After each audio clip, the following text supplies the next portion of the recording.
Hello students, आज की class में हम बात कर रहे हैं टिम्बर के क्रॉस सेक्शन के बारे में। तो कंपटीशन का अगर पॉइंट ऑफ व्यू देखें, जितने भी आप कंपटीशन के एग्जाम देते हैं तो उसमें हमें बिल्डिंग मटेरियल से रिलेटेड वुड से हमें क्वेश्चंस देखने को मिलते हैं एंड टिम्बर के क्रॉस सेक्शन वगैरह के हमें क्वेश्चंस देखने को मिलते हैं। तो आज की क्लास हमारी काफ़ी इंपॉर्टेंट है, बिना स्किप करे क्लास को जरूर पूरा देखिएगा, काफ़ी इंपॉर्टेंट बातों पर डिस्कस करेंगे। देखिए, तो cross section of tree, cross section of tree मतलब किसी भी पेड़ के क्रॉस सेक्शन में कौन कौन सी लेयर होती हैं, उन लेयर की हम सीरियल वाइज हम देखेंगे और उन लेयर्स के क्या वर्क हैं, कैसे वो लेयर्स बनती हैं, उसके बारे में बात करते हैं। तो मैंने यहाँ पर आपके लिए एक डायग्राम बनाया हुआ है। इस डायग्राम में आप देख रहे हैं कि सबसे एक सेंट्रल पोर्शन मैंने यहाँ पर बिल्कुल ब्लैक ये कर दिया है, इस तरह से एक पॉइंट की फॉर्म में हमें दिखाई दे रहा है एक पोर्शन। तो किसी भी टिम्बर के क्रॉस सेक्शन का जो सेंट्रल पोर्शन होता है उसे हम क्या कहते हैं, पिथ कहते हैं। आप जानते हो, आपने पढ़ा हुआ होगा ये सब। पिथ को मेडुला भी कहते हैं। पिथ को क्या कहते हैं, मेडुला। यानी किसी भी, हम यहाँ पर लिख देते हैं, सबसे पहला पॉइंट हमारा क्या इंपॉर्टेंट हुआ कि सेंट्रल पोर्शन है। ये सेंट्रल पोर्शन होता है किसी भी पेड़ का, केंद्रीय भाग है, उसे हम क्या कहते हैं, पिथ या मेडुला कहते हैं। आपको ये साथ साथ ये भी जानना जरूरी है कि पिथ पेड़ वाइज अलग अलग ट्रीज में अलग अलग शेप साइज का होता है, और जब पेड़ की यंग एज होती है तो पेड़ की ये न्यूरिशमेंट सिस्टम में सहायक होता है, यानी पालन पोषण का कार्य करता है। लेकिन जैसे जैसे पेड़ की एज बढ़ती जाती है वैसे वैसे इसका क्या हो जाता है, डिके हो जाता है, और ये हमारा पार्ट इसमें से हमारा क्या होता है, लुप्त की तरह, मतलब लुप्त हो जाता है इसमें से ये वाला पार्ट। तो देखिए, सेंट्रल पोर्शन की अगर हम बात करें तो सेंट्रल पोर्शन हमारा क्या कहलाएगा, पिथ कहलाएगा। तो पेड़ की यंग एज में, मैं यहाँ पर लिख रहा हूँ, पेड़ की यंग एज में ये क्या कार्य करता है, पेड़ की यंग एज में न्यूरिशमेंट का कार्य करता है, यानी पालन पोषण का कार्य करता है। न्यूरिशमेंट का कार्य करता है, यानी पालन पोषण का काम करता है। दूसरा, समय के साथ साथ, यानी हम अगर बात करें समय के साथ साथ लंबे टाइम बाद समय के साथ साथ इसका क्या हो जाता है, डिके हो जाता है, यानी क्षरण हो जाता है, डिके हो जाता है। यानी एक तो ये हमारा पॉइंट इंपॉर्टेंट हो गया, डिके हो जाता है। नेक्स्ट हमारा इंपॉर्टेंट पॉइंट कौन सा है, इसमें एक बात आपको याद रखनी है कि पेड़ की, ये पूछ सकता है कि पेड़ की ग्रोथ के लिए क्या पिथ एक एक्टिव पार्ट है या नहीं। तो स्टार्टिंग में तो होता है, लेकिन फाइनली हम बात करें यंग एज के बाद, जितनी भी एज पेड़ की रहेगी उसके बाद वो हमारा एक्टिव पार्ट नहीं होता। तो फाइनली हम आंसर देंगे इसमें कि ये हमारे पेड़ की ग्रोथ के लिए एक्टिव पार्ट नहीं है, पेड़ की ग्रोथ के लिए एक्टिव पार्ट नहीं है, ग्रोथ के लिए एक्टिव पार्ट नहीं है, ये एक्टिव पार्ट नहीं है। यानी कि कुछ दिन तक तो इसका एक्टिव पार्ट रहता है, लेकिन उसके बाद हमारा एक्टिव पार्ट नहीं होता है, नहीं है। तो ये हमारे पिथ से रिलेटेड 4-5 इंपॉर्टेंट पॉइंट है, उसको आप याद रखें। किसी भी पेड़ का सबसे इंपॉर्टेंट पॉइंट, किसी पेड़ का जो सेंट्रल पार्ट होता है उसे हम क्या कहते हैं, पिथ या मेडुला कहते हैं। और ये हमारा एक सेंट्रल पार्ट है। पेड़ की जब यंग एज होती है तो ये हमारा न्यूरिशमेंट का कार्य करता है, पालन पोषण काम करता है। लेकिन जैसे जैसे पेड़ की एज बढ़ती जाती है वैसे वैसे क्या होगा, इसका समय के साथ डिके हो जाएगा। हर पेड़ में पिथ की शेप और साइज अलग अलग होती है, लेकिन पेड़ की ग्रोथ के लिए कोई हमारा एक्टिव पार्ट विशेषतः नहीं होता है। इसके बाद आगे की बात करते हैं कि पिथ के चारों ओर, जैसे मैंने यहाँ पर सेंट्रल पोर्शन बना रखा है, अब इस सेंट्रल पोर्शन के जो चारों ओर हमारी क्या है, एक लेयर और होगी, उस लेयर को हम क्या कहते हैं, हार्टवुड कहते हैं। देखिए मैंने यहाँ पर लगा रखा है, ये हमारा क्या पॉइंट है, ये हमारा पिथ है, और उसके बाद के हमारे जो चारों ओर की जो लेयर आपको दिखाई दे रही है, उस लेयर में ये वाला पॉइंट मैंने यहाँ पर लेके आया हूँ, तो इसे क्या कहते हैं, हार्टवुड कहते हैं। तो हार्टवुड क्या काम करती है, देखिए हार्टवुड हमारा किसी भी जो हमारे टिम्बर का क्रॉस सेक्शन है उसका सबसे हार्ड पार्ट है, ये हार्टवुड हार्ड पार्ट होता है। और आपको एक बात याद ये रखनी है कि स्ट्रेंथ और रिजिडिटी जो देता है, यानी पेड़ की स्ट्रेंथ एंड रिजिडिटी जो देता है वो कौन सा देता है, हमारा रिजिडिटी देने का कार्य हमारा कौन सा पार्ट करता है, हार्टवुड।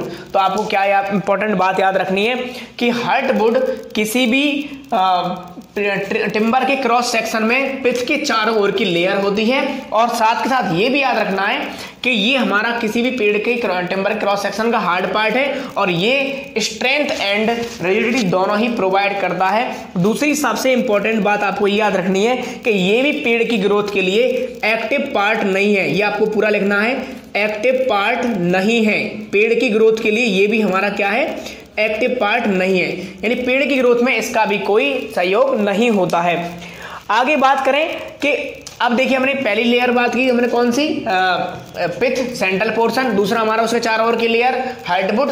अब हार्डवुड के चारों ओर की जो लेयर है उसे क्या कहेंगे हम, उसे हम कहते हैं सैपवुड। देखिए यहाँ पर ये सीरियल वाइज भी लिखी हुई है, तो सैपवुड की अगर हम बात करें तो ये हमारा क्या है, सबसे हार्डवुड के चारों ओर की लेयर, ये वाली हमारी क्या है, सैपवुड।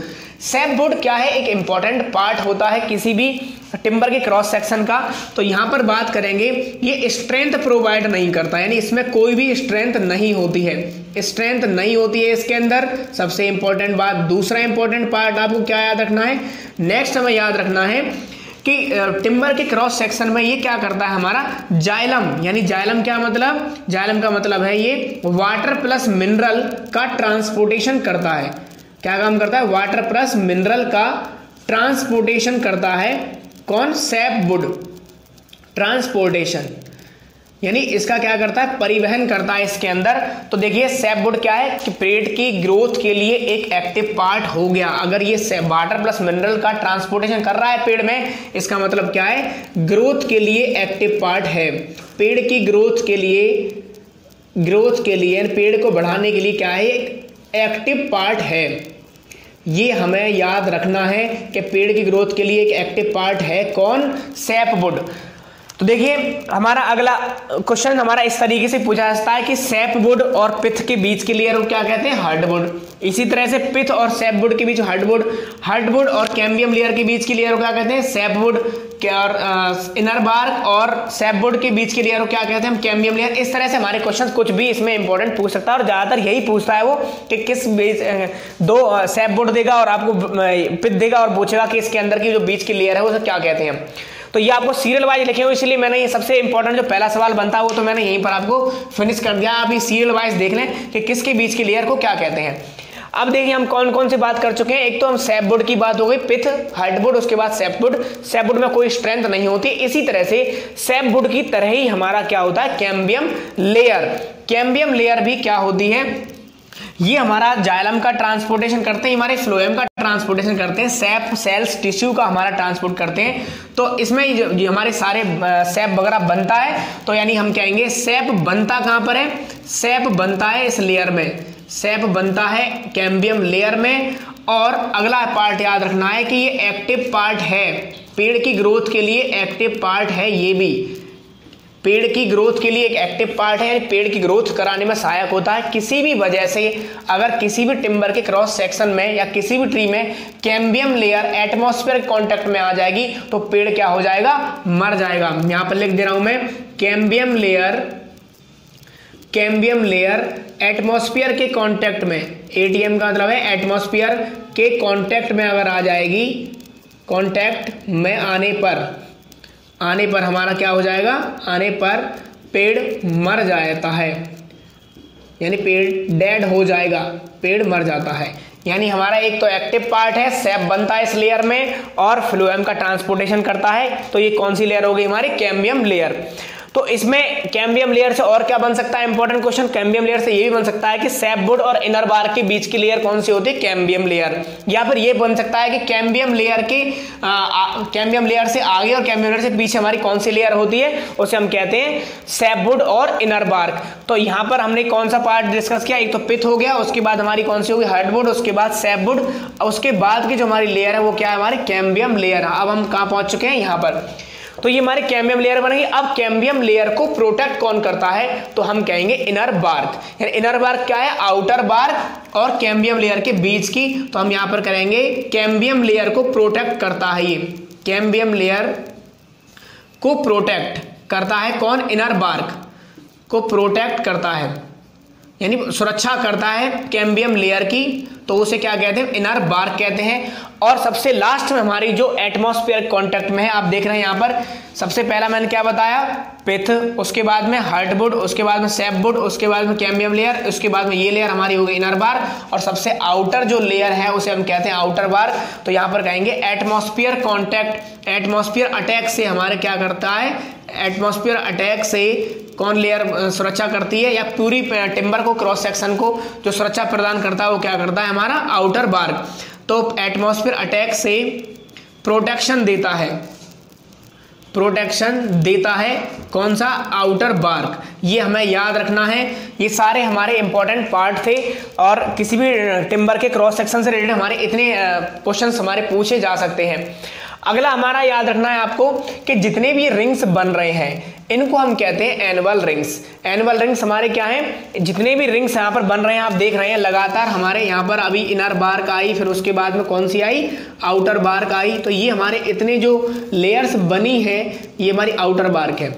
तो जितनी भी लेयर्स मैंने यहाँ पर बनाई हैं ये लेयर्स हमारी क्या कैसे बनती है, इनको हम क्या कहते हैं, एनुअल रिंग्स कहते हैं। और अक्सर कंपटीशन पूछा जाता है कि एनुअल रिंग्स को हम ट्री की एज कैसे पता करते हैं। तो ट्री की एज पता करने के लिए हम एनुअल रिंग्स काउंट करते हैं, पता करने के लिए एनुअल रिंग्स को काउंट करते हैं। तो एनुअल रिंग्स से हमें क्या पता चल जाता है, ट्री की एज। तो जितने भी यहाँ पर ये रिंग्स बने हुए हैं हमारे ट्री की एज को इंडिकेट करते हैं।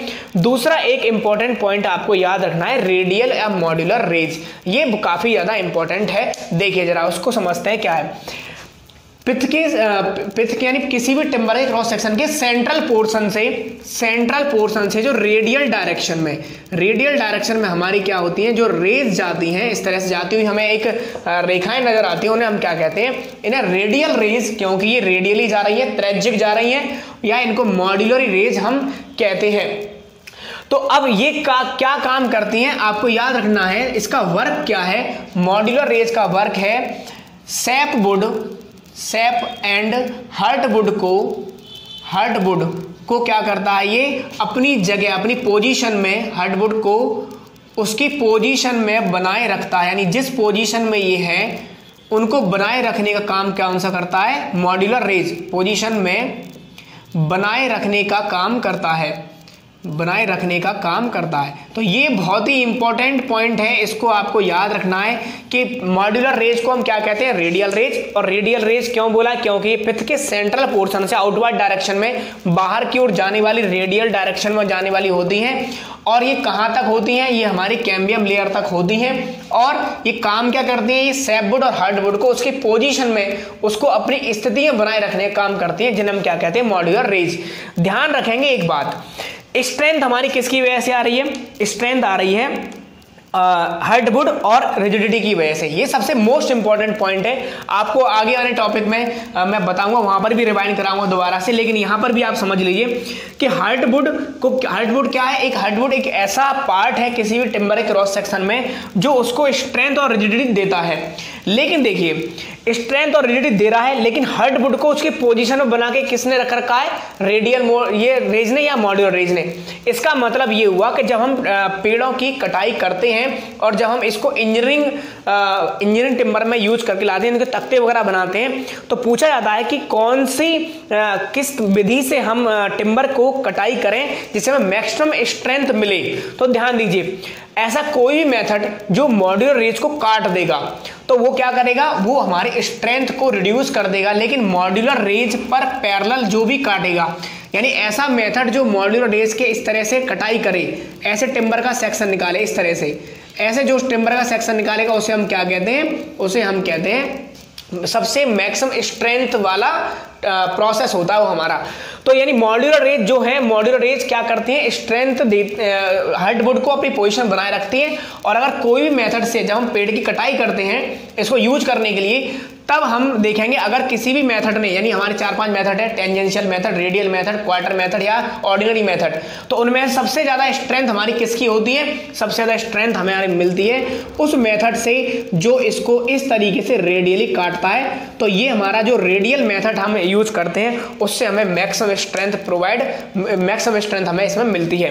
तो ये हमारे कुछ इंपॉर्टेंट पॉइंट थे क्रॉस सेक्शन ऑफ ट्री से रिलेटेड। बाकी जो मैं सोइंग की बात कर रहा हूँ, जो मैं आगे काटने वाली इसमें बात कर रहा हूँ, वो आगे वाला जो नेक्स्ट लेक्चर बनाएंगे उससे हम डिस्कस करेंगे वहां पर। फिलहाल में हमारा ये टिम्बर क्रॉस सेक्शन रिलेटेड हमारे इतने सारे इंपॉर्टेंट पॉइंट है, आपको ये जरूर याद रखना है कि किसके बीच की लेयर कौन सी है और उस लेयर के आगे और पीछे वाली लेयर कौन सी है। ये आपको सीरियल वाइज मैंने यहाँ पर लिखा हुआ है, तो सीरियल वाइज आप इनको याद करिएगा। तो जितने भी स्टूडेंट्स हमारे ये लेक्चर देखते हैं, अगर आपको ये लेक्चर हमारे पसंद आते हैं तो चैनल को अपने फ्रेंड्स के साथ में शेयर जरूर करें और चैनल को सब्सक्राइब करना ना भूलें। Thank you. यानी इसका क्या करता है, परिवहन करता है इसके अंदर। तो देखिए सैपवुड क्या है कि पेड़ की ग्रोथ के लिए एक एक्टिव पार्ट हो गया। अगर ये वाटर प्लस मिनरल का ट्रांसपोर्टेशन कर रहा है पेड़ में, इसका मतलब क्या है, ग्रोथ के लिए एक्टिव पार्ट है। पेड़ की ग्रोथ के लिए पेड़ को बढ़ाने के लिए क्या है, एक्टिव पार्ट है।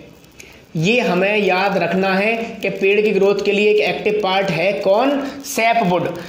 तो देखिए हमारा अगला क्वेश्चन हमारा इस तरीके से पूछा जाता है कि सैपवुड और पिथ के बीच की लेयर को क्या कहते हैं, हार्डवुड। इसी तरह से पिथ और सैपवुड के बीच हार्डवुड और कैम्बियम लेयर के बीच की लेयर को क्या कहते हैं, सैपवुड। और इनर बार्क और सैपवुड के बीच की लेयर को क्या कहते हैं, कैम्बियम लेयर। इस तरह से हमारे क्वेश्चन कुछ भी इसमें इंपॉर्टेंट पूछ सकता है और ज्यादातर यही पूछता है वो कि किस बीच दो सैपवुड देगा और आपको पिथ देगा और पूछेगा कि इसके अंदर की जो बीच की लेयर है वो क्या कहते हैं। तो ये आपको सीरियल वाइज लिखे हुए, इसलिए मैंने ये सबसे इंपॉर्टेंट जो पहला सवाल बनता है वो तो मैंने यहीं पर आपको फिनिश कर दिया। आप ये सीरियल वाइज देख लें कि किसके बीच की लेयर को क्या कहते हैं। अब देखिए हम कौन कौन सी बात कर चुके हैं। एक तो हम सैपवुड की बात हो गई, पिथ, हार्डवुड, उसके बाद सैपवुड। सैपवुड में कोई स्ट्रेंथ नहीं होती। इसी तरह से सैपवुड की तरह ही हमारा क्या होता है, कैम्बियम लेयर। कैम्बियम लेयर भी क्या होती है, ये हमारा जाइलम का ट्रांसपोर्टेशन करते हैं, हमारे फ्लोएम का ट्रांसपोर्टेशन करते हैं, सैप सेल्स टिश्यू का हमारा ट्रांसपोर्ट करते हैं। तो इसमें जो हमारे सारे सैप वगैरह बनता है, तो यानी हम कहेंगे सैप बनता कहां पर है, सैप बनता है इस लेयर में, सैप बनता है कैम्बियम लेयर में। और अगला पार्ट याद रखना है कि ये एक्टिव पार्ट है, पेड़ की ग्रोथ के लिए एक्टिव पार्ट है। ये भी पेड़ की ग्रोथ के लिए एक एक्टिव पार्ट है, पेड़ की ग्रोथ कराने में सहायक होता है। किसी भी वजह से अगर किसी भी टिम्बर के क्रॉस सेक्शन में या किसी भी ट्री में कैम्बियम लेयर एटमॉस्फेयर कांटेक्ट में आ जाएगी तो पेड़ क्या हो जाएगा, मर जाएगा। यहां पर लिख दे रहा हूं मैं, कैम्बियम लेयर एटमॉस्फेयर के कांटेक्ट में, एटीएम का मतलब है एटमॉस्फेयर के कांटेक्ट में अगर आ जाएगी, कांटेक्ट में आने पर हमारा क्या हो जाएगा, आने पर पेड़ मर जाता है, यानी पेड़ डेड हो जाएगा, पेड़ मर जाता है। यानी हमारा एक तो एक्टिव पार्ट है, सैप बनता है इस लेयर में और फ्लोएम का ट्रांसपोर्टेशन करता है। तो ये कौन सी लेयर होगी हमारी, कैम्बियम लेयर। तो इसमें कैम्बियम लेयर से और क्या बन सकता है, इंपॉर्टेंट क्वेश्चन, कैम्बियम लेयर से ये भी बन सकता है कि सैपवुड और इनर बार्क के बीच की लेयर कौन सी होती है, कैम्बियम लेयर। या फिर ये बन सकता है कि कैम्बियम लेयर से आगे और कैम्बियम लेयर से पीछे हमारी कौन सी लेयर होती है, उसे हम कहते हैं सैपवुड और इनर बार्क। तो यहां पर हमने कौन सा पार्ट डिस्कस किया, एक तो पिथ हो गया, उसके बाद हमारी कौन सी होगी, हार्डवुड, उसके बाद सैपवुड, उसके बाद की जो हमारी लेयर है वो क्या है, हमारी कैम्बियम लेयर। अब हम कहां पहुंच चुके हैं, यहां पर। तो ये हमारे कैम्बियम लेयर बनेगी। अब कैम्बियम लेयर को प्रोटेक्ट कौन करता है, तो हम कहेंगे इनर बार्क। इनर बार्क क्या है, आउटर बार्क और कैम्बियम लेयर के बीच की। तो हम यहां पर करेंगे कैम्बियम लेयर को प्रोटेक्ट करता है, ये कैम्बियम लेयर को प्रोटेक्ट करता है कौन, इनर बार्क को प्रोटेक्ट करता है, यानी सुरक्षा करता है कैम्बियम लेयर की। तो उसे क्या कहते हैं, इनर बार्क कहते हैं। और सबसे लास्ट में हमारी जो एटमॉस्फेयर कांटेक्ट में है, आप देख रहे हैं यहां पर, सबसे पहला मैंने क्या बताया, पिथ, उसके बाद में हार्डवुड, उसके बाद में सैपवुड, उसके बाद में कैम्बियम लेयर, उसके बाद में ये लेयर हमारी हो गई इनर बार्क, और सबसे आउटर जो लेयर है उसे हम कहते हैं आउटर बार्क। तो यहां पर कहेंगे एटमॉस्फेयर कांटेक्ट, एटमॉस्फेयर अटैक से हमारे क्या करता है, एटमॉस्फेयर अटैक से कौन लेयर सुरक्षा करती है, या पूरी टिम्बर को, क्रॉस सेक्शन को जो सुरक्षा प्रदान करता है वो क्या करता है, हमारा आउटर बार्क। तो एटमॉस्फेयर अटैक से प्रोटेक्शन देता है कौन सा, आउटर बार्क। ये हमें याद रखना है। ये सारे हमारे इंपॉर्टेंट पार्ट थे और किसी भी टिम्बर के क्रॉस सेक्शन से रिलेटेड हमारे इतने क्वेश्चंस हमारे पूछे जा सकते हैं। अगला हमारा याद रखना है आपको कि जितने भी रिंग्स बन रहे हैं इनको हम कहते हैं एनुअल रिंग्स। एनुअल रिंग्स हमारे क्या हैं, जितने भी रिंग्स यहाँ पर बन रहे हैं, आप देख रहे हैं लगातार हमारे यहाँ पर अभी इनर बार्क आई, फिर उसके बाद में कौन सी आई, आउटर बार्क आई। तो ये हमारे इतने जो लेयर्स बनी है ये हमारी आउटर बार्क है। तो जितनी भी लेयर्स मैंने यहाँ पर बनाई हैं ये लेयर्स हमारी क्या कैसे बनती है, इनको हम क्या कहते हैं, एनुअल रिंग्स कहते हैं। और अक्सर कंपटीशन पूछा जाता है कि एनुअल रिंग्स को हम ट्री की एज कैसे पता करते हैं। तो ट्री की एज पता करने के लिए एनुअल रिंग्स काउंट करते हैं। पता करने के लिए एनुअल रिंग्स को काउंट करते हैं। तो एनुअल रिंग्स से हमें क्या पता चल जाता है, ट्री की एज। तो जितने भी यहाँ पर ये रिंग्स बने हुए हैं हमारे ट्री की एज को इंडिकेट करते हैं। दूसरा एक इंपॉर्टेंट पॉइंट आपको याद रखना है, रेडियल या मॉड्यूलर रेंज, ये काफी ज्यादा इंपॉर्टेंट है। देखिए जरा उसको समझते हैं क्या है। पिथ के यानी किसी भी टिम्बर के क्रॉस सेक्शन के सेंट्रल पोर्शन से जो रेडियल डायरेक्शन में हमारी क्या होती हैं, जो रेज जाती हैं, इस तरह से जाती हुई हमें एक रेखाएं नजर आती हैं, उन्हें हम क्या कहते हैं, इन्हें रेडियल रेज, क्योंकि ये रेडियली जा रही है, त्रिज्यिक जा रही है, या इनको मॉड्यूलर रेज हम कहते हैं। तो अब ये क्या काम करती हैं आपको याद रखना है, इसका वर्क क्या है। मॉड्यूलर रेज का वर्क है सेप एंड हार्टवुड को क्या करता है, ये अपनी जगह, अपनी पोजीशन में, हार्टवुड को उसकी पोजीशन में बनाए रखता है, यानी जिस पोजीशन में ये है उनको बनाए रखने का काम कौन सा करता है, मॉड्यूलर रेज पोजीशन में बनाए रखने का काम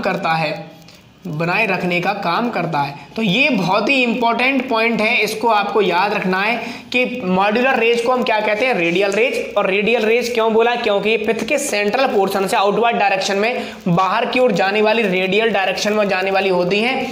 और ये कहां तक होती हैं, ये हमारी कैम्बियम लेयर तक होती हैं। और ये काम क्या करती हैं, ये सैपवुड और हार्डवुड को उसकी पोजीशन में, उसको अपनी स्थिति में बनाए रखने का काम करती है, जिन्हें हम क्या कहते हैं, मॉड्यूलर रेज। ध्यान रखेंगे एक बात, स्ट्रेंथ हमारी किसकी वजह से आ रही है, स्ट्रेंथ आ रही है हार्डवुड और रिजिडिटी की वजह से। ये सबसे मोस्ट इंपॉर्टेंट पॉइंट है, आपको आगे आने टॉपिक में मैं बताऊंगा, वहां पर भी रिवाइंड कराऊंगा दोबारा से, लेकिन यहां पर भी आप समझ लीजिए कि हार्डवुड क्या है, हार्डवुड एक ऐसा पार्ट है किसी भी टिम्बर के क्रॉस सेक्शन में जो उसको स्ट्रेंथ और रिजिडिटी देता है। लेकिन देखिए स्ट्रेंथ और रिजिडिटी दे रहा है, लेकिन हार्डवुड को उसकी पोजीशन में बना के किसने रख रखा है, रेडियल ये रेज ने या मॉड्यूलर रेज ने। इसका मतलब ये हुआ कि जब हम पेड़ों की कटाई करते हैं और जब हम इसको इंजीनियरिंग टिम्बर में यूज करके लाते हैं, इनके तख्ते वगैरह बनाते हैं, तो पूछा जाता है कि कौन सी किस विधि से हम टिम्बर को कटाई करें जिससे हमें मैक्सिमम स्ट्रेंथ मिले।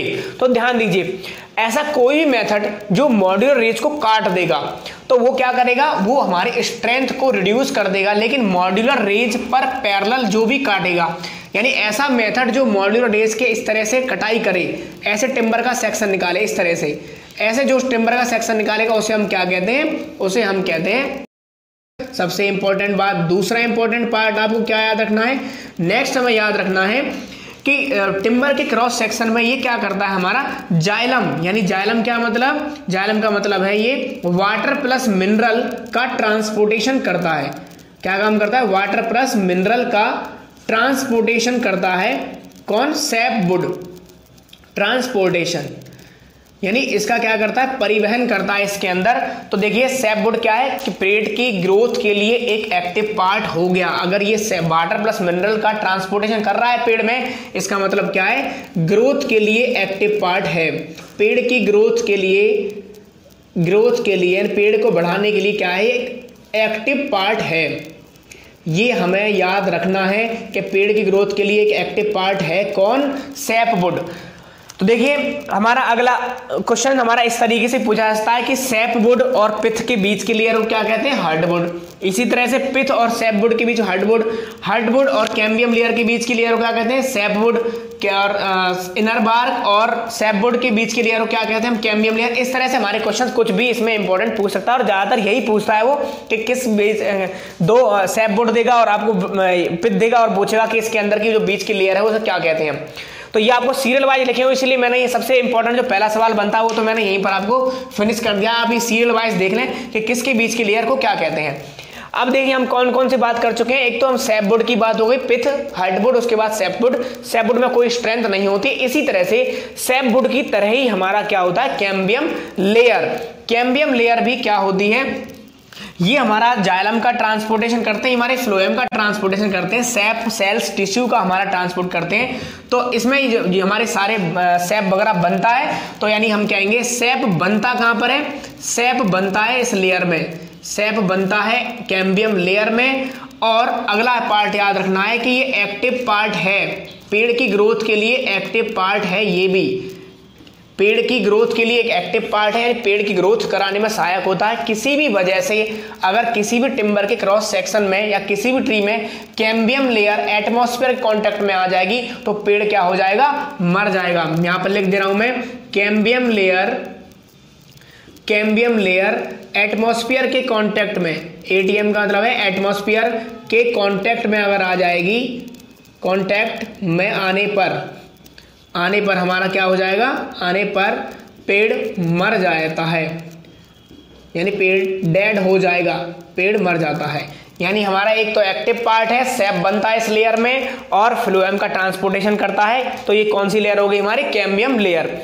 तो इसमें कैम्बियम लेयर से और क्या बन सकता है, इंपॉर्टेंट क्वेश्चन, कैम्बियम लेयर से ये भी बन सकता है कि सैपवुड और इनर बार्क के बीच की लेयर कौन सी होती है, कैम्बियम लेयर। या फिर ये बन सकता है कि कैम्बियम लेयर से आगे और कैम्बियम लेयर से पीछे हमारी कौन सी लेयर होती है, उसे हम कहते हैं सैपवुड और इनर बार्क। तो यहाँ पर हमने कौन सा पार्ट डिस्कस किया, एक तो पिथ हो गया, उसके बाद हमारी कौन सी होगी, हार्डवुड, उसके बाद सैपवुड, उसके बाद की जो हमारी लेयर है वो क्या है, हमारी कैम्बियम लेयर। अब हम कहाँ पहुंच चुके हैं, यहाँ पर।